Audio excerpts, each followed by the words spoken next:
क्या क्या सूरत हाल है शौकत भारती साहब, जिस तरह से ये खबर कल आई और जब हम लाइव कर रहे थे कल, तभी ये खबर आई थी कि हसन नसरुल्लाह पे अटैक कर दिया गया, जो हेडक्वार्टर है हिजबुल्लाह का वहां पे अटैक किया गया, हसन नसरुल्लाह के भाई मारे गए, ये भी और एक क्वेश्चन मार्क साथ। तो ये खबर भी चला दी गई थी कि हसन नसरुल्लाह भी जो है वो शहीद कर दिए गए, लेकिन उसके बाद ये खबर आई कि नहीं वो बचे हुए। क्या इस वक्त की क्या ताजा सूरत हाल है, कैसे इसको आप देखते हैं?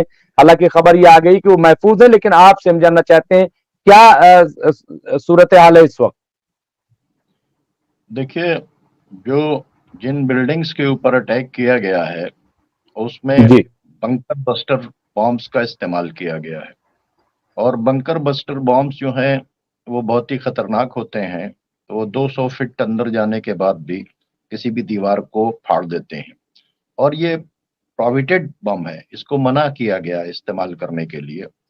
लेकिन बगैर किसी की परवाह किए हुए इन बॉम्ब्स का इस्तेमाल बाकायदा तौर के ऊपर गजा में भी हुआ और यहाँ के ऊपर भी किया गया, और बिल्डिंग्स पूरी तरीके से डिस्ट्रॉय हो गई।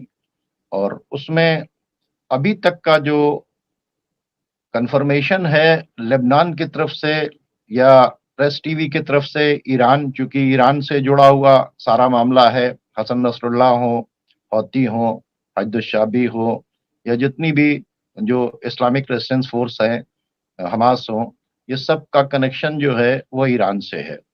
लेकिन ईरान ने अभी इसे कंफर्म नहीं किया।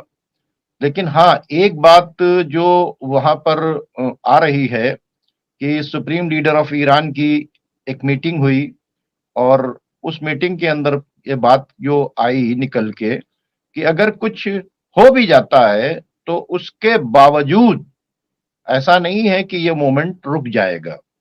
तो और लेकिन ये भी कहा गया कि हसन नसरुल्लाह जो हैं वो सेफ हैं, उनकी बेटी जैनब के मारे जाने की बातचीत हो रही है, और उनके क्या नाम है जो मिसाइल मैन थे, जो उनके कमांडर थे, उनको और उनके डिप्टी के मारे जाने की बातचीत हो रही है।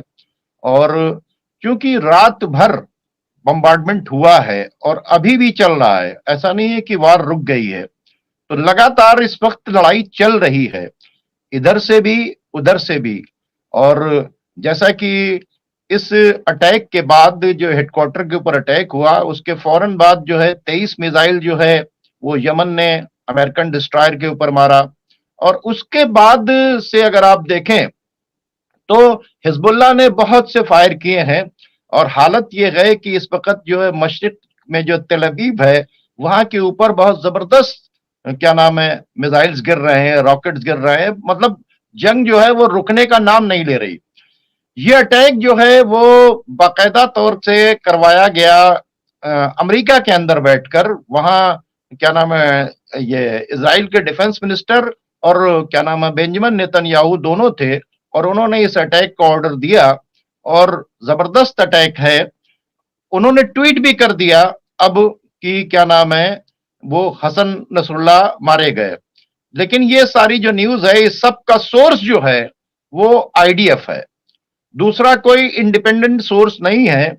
और अभी ईरान की तरफ से भी इस सिलसिले में कोई बातचीत नहीं की, अल मनार की तरफ से कोई बातचीत नहीं आई है, अल जजीरा की तरफ से कोई बातचीत नहीं आई है, अल मायदीन की तरफ से कोई बातचीत नहीं आई है।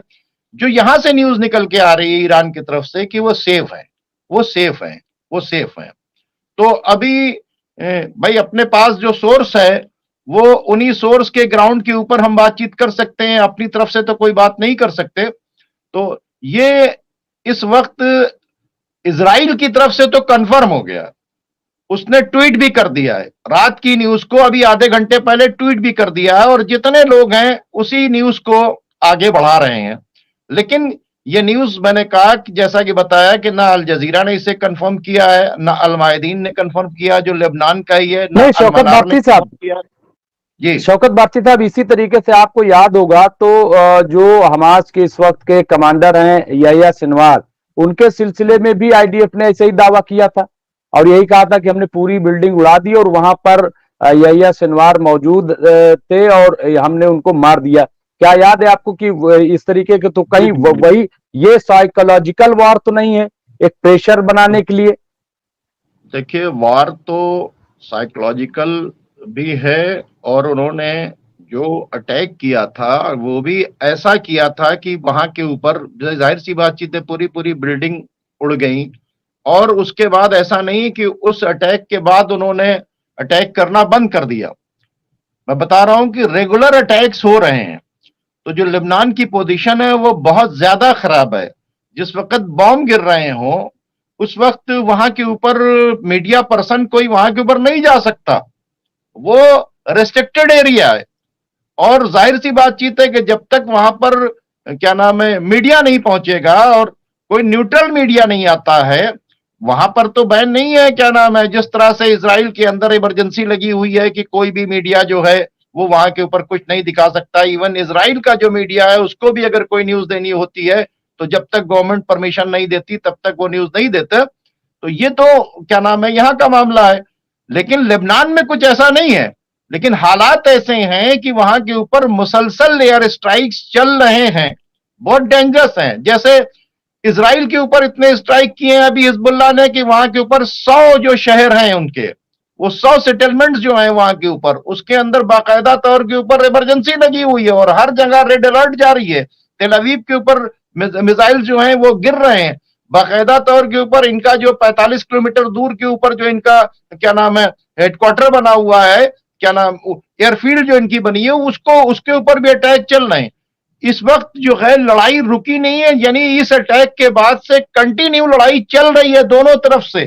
तो इस वक्त किसी सिचुएशन को बताना, हाँ आईडीएफ ने जरूर इस बात को कंफर्म कर दिया है, आईडीएफ ने इस बात को कंफर्म किया है, लेकिन ना ईरान की तरफ से कंफर्म हुआ है, ना अलमनार की तरफ से जो हिजबुल्लाह का जो है चैनल उसके तरफ से कंफर्म हुआ है, और ना अलमायदीन की तरफ से, यानी लेबनान के किसी चैनल ने अभी शौकत भारती साहब, शौकत भारती साहब, कल अमेरिका टीवी भी जो है उसने इस बात से इनकार कर दिया था कि हसन नसरुल्लाह को मारा गया है और कहा कि इसकी कहीं कोई तस्दीक नहीं है। तो इसके बावजूद, और अभी मैं शहर न्यूज देख रहा था, उसमें भी ये देखिए खबर है कि वो पूरी तरह से सेफ हैं। ये सैयद हसन नसरुल्लाह महफूज मकाम पर खैरियत से हैं, ये खबर देखिए आई है। तो इसको इसको किस तरीके से तो मतलब ये फिर आईडीएफ क्यों कर रहा है? ये देखिए हिजबुल्लाह के सरबराह सैयद हसन नसरुल्लाह के करीबी जराए ने जुमे की शाम बैरूत पर शदीद इजरायली हमलों के बाद बताया है कि सैयद हसन नसरुल्लाह सलामती के साथ महफूज मकाम पर मौजूद हैं।